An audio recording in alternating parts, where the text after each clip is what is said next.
Hi hello welcome to our channel. నేను మీ శ్రీ. మీతో ఒక చిన్న విషయం మాట్లాడాలనిపిస్తుందండి. అదేంటంటే ఒక అమ్మాయి లైఫ్లో చాలా నష్టపోయి మొదటి పెళ్లి నుంచి విముక్తి పొంది మరో పెళ్ళి చేసుకోవడానికి చాలా ఆలోచిస్తుంది కదా. కానీ ఈ సమాజం ఆ అమ్మాయిని అసలు సూటిపోటి మాటలతో హింసిస్తూనే ఉంటుంది. ఆ అమ్మాయి ఆ స్టెప్ వేయడానికి ఎంత ఆలోచించి ఉంటుందో కదా. బట్ అది అందరికీ తెలియదు. ఏవో అంటూ ఉంటారు కదా. ఇది నిజమే కదా. ఎందుకో మీతో చెప్పాలనిపించింది. ఇక ఆ కథలోకి వెళ్ళిపోదాం. నీకై తప్పించే నేను పార్ట్ 18. ఎందుకు నాన్న ఈ నిర్ణయం తీసుకున్నావు అని అడిగింది ఆవిడ. ప్రేమించాను నాన్నమ్మ, అంతకంటే ఏం చెప్పలేకపోయాడు రిషి. ఆవిడ కాసేపు మౌనంగా ఉంది. కంగారుతో చేతులు చల్లబడ్డాయి యజ్ఞకి. అక్కడ మౌనం మనసుని భయంలోకి నెట్టేస్తుంది. నీ ఇష్టం నాన్న, కొంత సమయం తర్వాత చెప్పింది ఆవిడ. థ్యాంక్స్ నానమ్మ. ఆవిడ చేతిని పట్టుకుని ఊపేశాడు రిషి. కుదుటపడింది యజ్ఞ.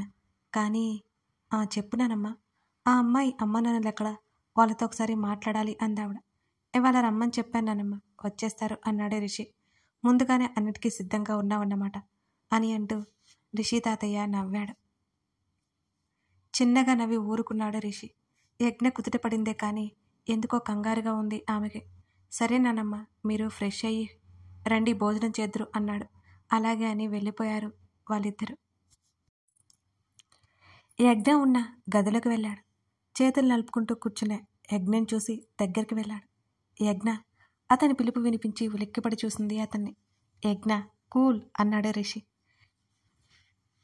యజ్ఞ చేతిని తన చేతిలోకి తీసుకుని నిమిరాడు. నాన్న నాన్నమ్మాయి వాళ్ళు వస్తున్నారా? నాకు వస్తున్నట్టు చెప్పలేదు అని అడిగింది యజ్ఞ. అవును, రేపు నేను రమ్మని చెప్పాను. రేపే రిజిస్టర్ ఆఫీస్లో మన పెళ్ళి కదా. దగ్గరికి తీసుకున్నాడు ఆమెని. ఎందుకో భయంగా ఉంది రిషి అని అంది అతని ఎద మీద వాలిపోయి. డోంట్ వర్రీ యజ్ఞ, అంతా సవ్యంగా జరుగుతుంది అని ఆమెకు ధైర్యం చెప్పసాగాడు రిషి. దూరం జరిగింది. రిషి, నేను వేరే రూమ్లో ఉంటాను. అమ్మమ్మ గారికి ఇలా నచ్చుతాయేమో చూడలేదు, తప్పుగా అనుకుంటారు. ఆమె గొంతు వణికింది. రిషికి కూడా కరెక్ట్ అనిపించింది. అవును, నువ్వు ఆ రూమ్లోనే ఉండు, నేనే వేరే రూమ్లో ఉంటాను అని చెప్పాడు. అని అంది. ఆ రోజు సాయంత్రం రామకృష్ణ, తులసమ్మ వచ్చారు అక్కడికి. తులసమ్మకి లోపల కంగారుగా ఉంది. యజ్ఞని రిషికిచ్చి పెళ్లి చేయడానికి రిషి నానమ్మ తాతయ్య ఒప్పుకుంటారో లేదో అనే భయం. ఇంతకు ముందు పెళ్ళైంది. రిషి వాళ్ళకి చెప్పాడో లేదు. ఒకవేళ వాళ్ళకి ఇదంతా నచ్చకపోతే యజ్ఞ రిషికి దూరంగా బ్రతకలేదు. ఇక ఆమె జీవితం అక్కడే ఆగిపోతుంది. మళ్ళీ మునుపట్లా తయారవుతుంది. ఇంకొకరిని ఖచ్చితంగా తన జీవితంలోకి రానివ్వదు. ఇప్పటికే ఒకసారి దెబ్బతిన్నది, ఎంతో కష్టం అనుభవించింది. ఇప్పటి నుంచి అయినా సంతోషంగా ఉండాలి. ఇలా సాగుతున్నాయి తులసమ్మ ఆలోచనలు. ఇప్పుడు చెప్పండి, మీ అమ్మాయి తన భర్తకి విడాకులు ఎందుకు ఇచ్చింది అని రిషి నానమ్మ అడిగింది. మంచివాడు కాదు నా మనవడు, నా కూతురు కొడికేవాడు. తల్లి మాట కాదనలేక యజ్ఞని పెళ్లి చేసుకోబోతే తల్లి ఆస్తి ఇస్తుందో లేదో అన్న భయంతో తల్లి మాట వినే కొడుకులా లోకానికి పరిచయం అవుతూ లోపల ఉన్న రాక్షసత్వం నా మనవరాలి మీద చూపించాడు. ఒకానొక సమయంలో నా మనవరాలి ప్రాణాలు తీయడానికి కూడా వెనకాడలేదు అని చెప్పి గొంతుకేదో అడ్డుపడ్డట్టు ఆగిపోయింది తులసమ్మ. తలదించుకుని కన్నీరు బయటకు పంపించసాగింది యజ్ఞ. అక్కడ కొంత సమయం నిశ్శబ్దం ఏర్పడింది. అందుకే ఆ నీచుడికి విడాకులిచ్చింది అని అంది తులసమ్మ. మెల్లిగా మెట్ల వరకు నడుచుకుంటూ వెళ్ళి అక్కడి నుంచి వేగంగా గదిలోకి వెళ్ళిపోయింది యజ్ఞ. యజ్ఞ వెళ్ళిన కొంత సమయం చూసి నానమ్మ వైపు చూసి చూపు తిప్పాడు. మీ అమ్మాయిని మా రిషికిచ్చి పెళ్లి చేయడానికి మాకేమీ అభ్యంతరం లేదు అని అన్నాడు రిషి తాతయ్య. అందరూ బామ్మ వైపు చూశారు. వారి మాటే నా మాట కూడా. భర్తను చూసింది రిషి నానమ్మ. తులసమ్మ రామకృష్ణ ముఖంలో వెలిగొచ్చింది ఒక్కసారిగా. రిషి అమ్మా నాన్నల గురించి అడిగింది తులసమ్మ. వాళ్ళు మాట్లాడుకుంటూ ఉండగానే యజ్ఞ దగ్గరికి వెళ్ళాడు రిషి. మోకాళ్ళలో తలదాచుకుని ఏడుస్తుంది యజ్ఞ. ఆమెకి గత జ్ఞాపకాలు భూతాల్లా చుట్టుముట్టాయి. కన్నీరు ఆగట్లేదు ఆమెకి. యజ్ఞ ఆమె భుజం మీద చేయి వేశాడు. వెంటనే లేచి అతన్ని హత్తుకుంది. నీతో నేను ఉంటాను రిషి, నిన్ను వదిలి వెళ్ళను. అతనిలో ఒదిగిపోయింది. అలాగే రేపు ఉదయాన్నే రిజిస్టర్ ఆఫీస్కి వెళ్ళాలి సరేనా అని అన్నాడు. అతని నుండి దూరం జరిగి నిజమేనా అన్నట్టు చూసింది. తల ఊపాడు. లోపలికి రావచ్చా అన్న పిలుపుకి దూరం జరిగారు ఇద్దరు. ప్రతిమ సంతోషంగా అంది యజ్ఞ. హాయ్ యజ్ఞ, హరిత వర్షిత్ కూడా వచ్చారు అని అంది ప్రతిమ. మీరు అని అంది ముగ్గురిని సంతోషంగా చూస్తూ. మీ పెళ్ళికి మేము రాకుండా ఎలా? యజ్ఞని హత్తుకుంది హరిత. Thank you. ముగ్గురిని చూసింది యజ్ఞ. కొంత సమయం ముగ్గురు మాట్లాడుకున్నారు. నలుగురు. మీరు నాతో రండి, హరిత వర్షిత్లని లాక్కుపోయింది ప్రతిమ. వెనక్కి తిరిగి యజ్ఞని చూసి కన్ను కొట్టింది ఆమె. కన్నీళ్లతోనే యజ్ఞ నవ్వింది. మనసుతో ముడిపడిన బంధం ఎప్పటికీ బలంగా ఉంటుంది. అదే మనసులు కలవని బంధం అతుకులు వేసిన దారంలా ఉంటుంది. ఎప్పుడు తెగిపోతుందో అర్థం అవ్వదు, సరిగ్గా నిలవదు. ఒకవేళ నిలిచినా మనశ్శాంతి ఉంటుంది అంటారా? ముందు రోజు రిషి తన కోసం తీసుకునే ఎర్ర అంచు తెల్ల పట్టుచీర సింపుల్గా కట్టుకుని రెడీ అయింది యజ్ఞ. అప్పటికే అందరూ సిద్ధంగా ఉన్నారు. ఇరు కుటుంబాలు స్నేహితులు ఉండడం కాస్త సందడిగా ఉందక్కడ. సమయం ఉదయం 11:30 అవుతోంది. పెళ్లి ఇద్దరికి అంగీకారమైనట్టు సంతకాలు చేశారు యజ్ఞ, రిషి. తర్వాత మిగిలిన వారు సాక్షి సంతకాలు చేశారు రిజిస్టర్ ఆఫీస్లో. కోమలి వచ్చింది. రారా కోమలి, యజ్ఞ అనడంతో ఎవరు ఏమీ మాట్లాడలేదు. వర్షిత్ ఇద్దరికి దండలు చేతికిచ్చి అందించాడు. మరోవైపు వారి పెళ్లిని కెమెరాలో బంధించసాగాడు. రిషి యజ్ఞ దండలు మార్చుకున్నారు. బామ్మ ఇచ్చిన మంగళసూత్రం యజ్ఞ మెడలో కట్టాడు రిషి. ఇంతకుముందు ఒకసారి ఆమె మెడలో పడిన తాలికి ఇప్పుడు రిషి మెడలో కడుతున్న తాలికి తేడా అంతా ఇంతా కాదు. కంటిలో తిరిగిన కన్నీరు బయటికి రానివ్వలేదు తను. అతని కంట పడితే కంగారు పడిపోతాడు. అతనికి ఆ మాత్రం ఇబ్బంది కలిగించడం కూడా తనకి ఇష్టం లేదు. రామకృష్ణ తెచ్చిన ఉంగరాలు ఇద్దరి ముందు పెట్టాడు. ఇప్పుడు అవి ఎందుకు అంకుల్? మాకోసం రిషి అని అన్నాడు రామకృష్ణ. తీసుకుని యజ్ఞని చూశాడు. ఉండి లేని నవ్వు ఆమె పెదవుల మీద నాట్యమాడుతోంది.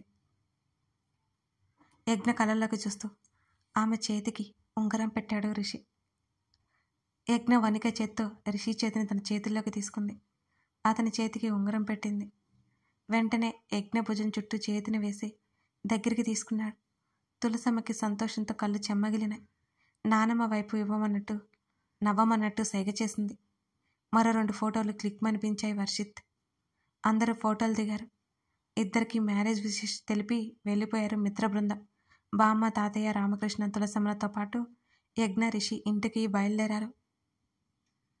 ఇంట్లోకి అడుగుపెట్టగానే తల్లిదండ్రి ఫోటోలు దగ్గర ఆశీర్వాదం తీసుకున్నారు ఇద్దరు. దేవుని గదిలో యజ్ఞం చేత దీపం పెట్టించింది తులసమ్మ. యజ్ఞమ్మ, మేము వెళ్ళొస్తాం అని అంది తులసమ్మ. నానమ్మ అంది గాబరాగా. ఇక మాకేం భయం లేదు తల్లి. రిషి బాబు మీద బోల్డ్ నమ్మకం ఉంది. నువ్వు సంతోషంగా ఉంటావని నాకు తెలుసు. ఇప్పటికే ఒకసారి జీవితంలో దెబ్బతిన్నావు. ఈసారి నీకు ఎలాంటి సమస్య రాకూడదు. వచ్చిన నిన్ను కడుపులో పెట్టుకుని కాచుకోవడానికి ఈ ముసలి ప్రాణం ఉంది. మీ నాన్న ఉన్నాడు. సంతోషంగా మీ జీవితం మొదలు పెట్టండి చెప్పింది తులసమ్మ. నానమ్మని హత్తుకుని ఏడ్చింది యజ్ఞ. ఇక ఏమీ సమస్యలు లేవు తల్లి, సంతోషంగా బ్రతకండి. యజ్ఞనుదిన ముద్దు పెట్టుకుని బయటికి వచ్చింది తులసమ్మ. హాల్లో ఉన్న తండ్రిని చుట్టేసి బావురమంది యజ్ఞ. మౌనంగా పక్కన ఉన్నాడు రిషి. యజ్ఞ, జాగ్రత్తమ్మ అని అంది తులసమ్మ బామ్మ వైపు చూస్తూ. నా మనవడు జాగ్రత్తగానే చూసుకుంటాడు, మీరేం దిగులు పడకండి. మేము 2 రోజులు ఉండి వెళ్ళిపోయే వాళ్ళమే అని అంది ఆవిడ. అయోమయంగా చూసింది తులసమ్మ. మేము మా సొంతూరులో ఉంటామండి. ఇది నా కొడుకు కోడలు ఉన్న ఇల్లు. రిషి అక్కడ ఉండడు, మేము ఇక్కడ ఉండలేము. మేము మా కోడలికి ఒక క్షణం కూడా ప్రేమ పంచలేకపోయాం. కొడుకు కోడలు కావాలి అనుకున్న సమయంలో వారు దూరం అయ్యారు. ఒక్కసారి మా వల్లనే అనిపిస్తుంటుంది.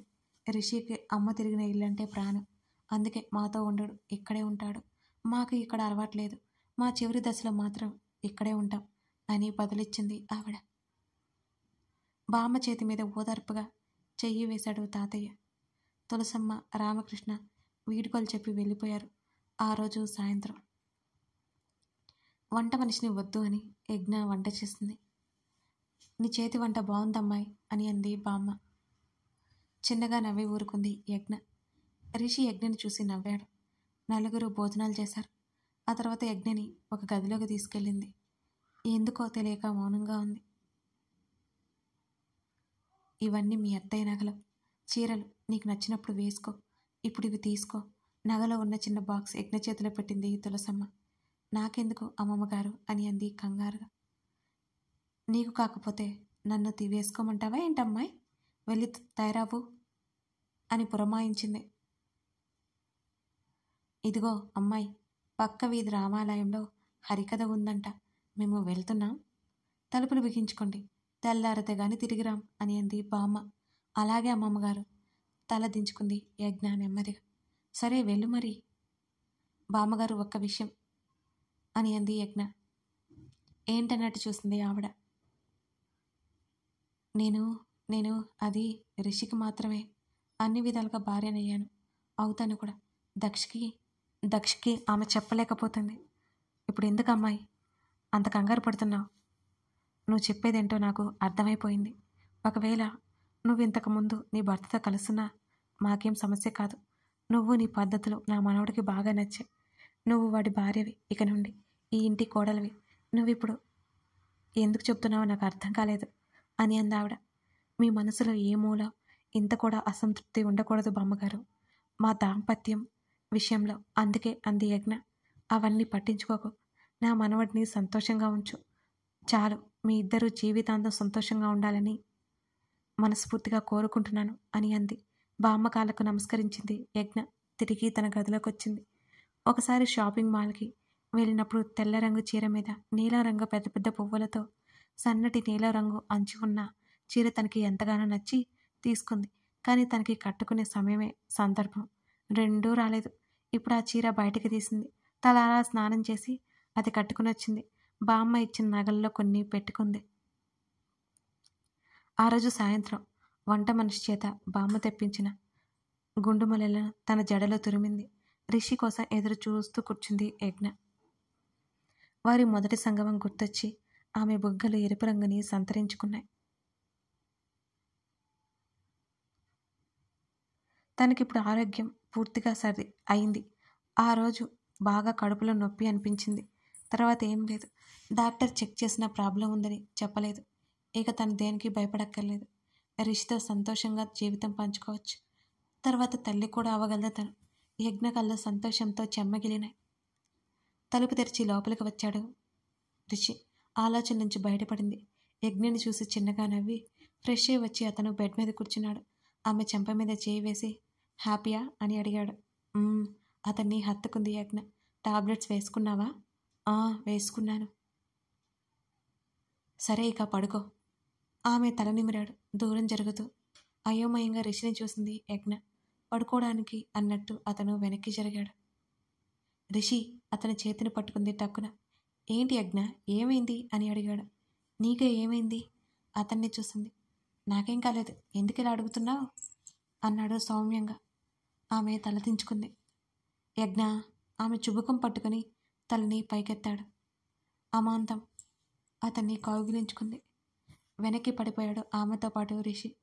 నీకు ఏదో అయింది రిషి, నా మీద కోపం వచ్చిందా? అతని ఎదలో ముఖం దాచుకుంది యజ్ఞ. యజ్ఞ అలాంటిదేం లేదు, ఏడవకు. ఆమె ముఖాన్ని చేతుల్లోకి తీసుకున్నాడు రిషి.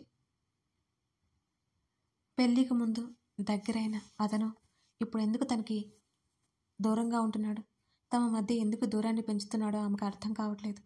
తనేమైనా అతన్ని బాధ పెడుతుందా? అంతు చిక్కట్లేదు ఆమెకి. అతని మీద నుంచి లేచి పక్కన కూర్చుంది. మోకాళ్ళు మడిచి వాటి మీద తలపెట్టుకుంది. కళ్ళు మూసుకుంది యజ్ఞ. ఆమె ముందు వైపుకి చేరాడు అతను. ఆమె పాదాల మీద ముద్దు పెట్టుకున్నాడు రిషినంద్. త్రుళ్ళిపడి అతన్ని చూసింది యజ్ఞ తులసి. కథ కొనసాగుతోంది. యజ్ఞ రిషిల ప్రేమ ప్రయాణం. ఈ ప్రేమ కథ మీకు నచ్చిందా? నచ్చితే అసలు ఈ కథ ఇంతవరకు చూస్తున్నారు కదా, మీకు ఈ కథ ఎలా అనిపించిందో కామెంట్ చేయడం మర్చిపోకండి. అలాగే ఇలాంటి సెన్సిటివ్ కథలు మీ స్నేహితులు కానీ మీ ఫ్యామిలీ కానీ ఎవరైనా ఇష్టపడేవారుంటే వాళ్ళకి తప్పక షేర్ చేయండి, మర్చిపోకండి friends. Thank you for watching this video.